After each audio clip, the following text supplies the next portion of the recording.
Hello, everyone. Now, as you know, Michael Jordan fans are the worst sports fans of all time. And one of the many reasons why is because these people make up their own definitions when it comes to some words and terms. So let me tell you how this goes. These people will say things like, well, hey, there is a difference between the number one NBA player of all time and the best NBA player of all time and the greatest NBA player of all time and the most dominant NBA player of all time and the toughest NBA player of all time and the most feared NBA player of all time and the most popular NBA player of all time. And there are more examples, but you get the point. So for example, they will say things like, well, sure, that guy got the label as the number one NBA player of all time, but that other guy got the label of being the best NBA player of all time. And being the number one NBA player of all time is not the same as being the best NBA player of all time. Or they will say things like, well, hey, the greatest NBA player of all time is not the same as being the most dominant NBA player of all time. Or they will say things like, well, that guy was labeled as the toughest NBA player of all time, but hey, this other guy was known to be the most feared NBA player of all time. Or they will say things like, well, hey, this guy is the most popular NBA player of all time, and that is better than some other word or term that they are comparing that guy to. So let me give you an example of how they do this. Let's say some guy said Larry Bird is the number one NBA player of all time, and some other guy said that Michael Jordan is the best NBA player of all time. These morons will go, well, hey, being the number one guy is not as good as being the best guy. The number one guy is not the same thing as being the best guy. The best guy is better than the number one guy. And since Larry Bird got the label as being the number one guy, and Michael Jordan got the label as being the best guy, it means Michael Jordan is better. They come up with their own terms, and they decide which word or term is more important. Now, I'm going to explain to you why all this is ridiculous. Here are the reasons why, in no particular order. When a player gets complimented and they try to take it away, they are disrespecting the player. When a player gets complimented and they try to take it away, they are dismissing the player. When they claim to respect the game and then they disrespect the NBA players, they are contradicting themselves. When they claim to love the game and then they dismiss the NBA players, they are contradicting themselves. Next, they have a history of trying to find a way to make Michael Jordan the number one NBA player of all time. So that right there shows you that they're not reliable. Next, understand why they're doing this thing of making up their own terms and definitions and words and so on.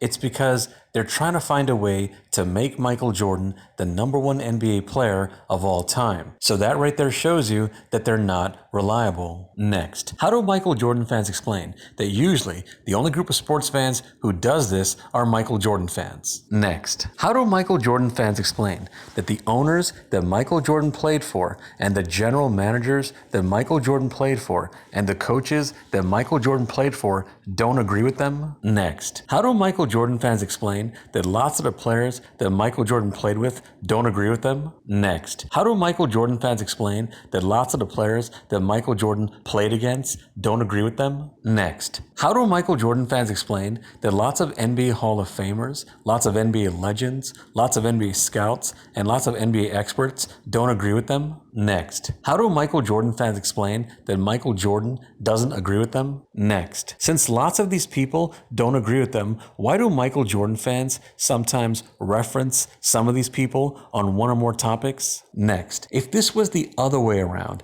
and they were an NBA Hall of Famer or some other NBA person and they found out that there was a younger NBA fan who wasn't there when they played, who didn't have that much tape of them, who wasn't an expert on the past NBA and so on, and they found out that the younger NBA fan was doing this, they wouldn't agree with that fan. Next, if some non-Michael Jordan fan was doing this and it went against Michael Jordan, they wouldn't agree with that non-Michael Jordan fan. Next, Michael Jordan fans have a contradiction. Lots of times these people tell the people who do not pick Michael Jordan as the number one NBA player of all time that they are being too factual and too scientific and too detailed and things like that. And yet here they are making a big deal out of nothing when it comes to some words and terms. That is a contradiction. Next, Michael Jordan fans always ask people who disagree with them if they were there when Michael Jordan played, if they went to his games, if they saw his games live on TV, and so on. And yet they don't ask themselves these same type of questions when it comes to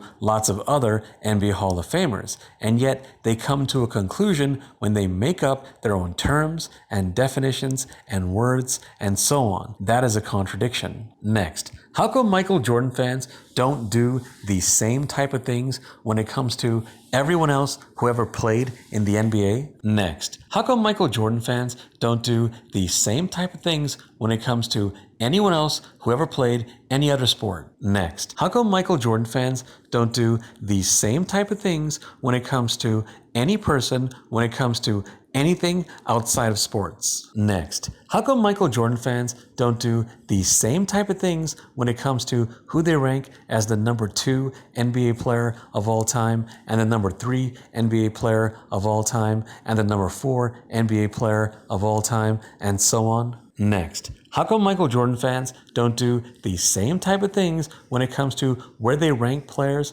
in any other sport? Next, if Michael Jordan fans really believe that they're right when they make up their own term and their own definition and their own word and so on, then how do they explain that so many other NBA players who may not fit their definition did so well? Next, how do they explain that so many other players in other sports did so well? Next, how do Michael Jordan fans explain that there are lots of NBA players who are considered the number 1 NBA player of all time, even though the Michael Jordan fans make up their own term and definition and word and so on? Next, how do Michael Jordan fans explain that there are lots of other players in other sports who are considered the number 1 player in their sport, even though the Michael Jordan fans made up their own term and definition and word and so on? Next, all they have to do is go look up the meaning of whatever they're making up. Next, if they look up whatever they're making up, they'll know that there's no fact to prove that the thing they're making up is true. Hey, please subscribe, and if you disagree with me on something, you can go on my program and show me your facts on whatever you disagree on. If you want to go on, let's set it up. Send me an email. The email is right there in the description section. Thank you.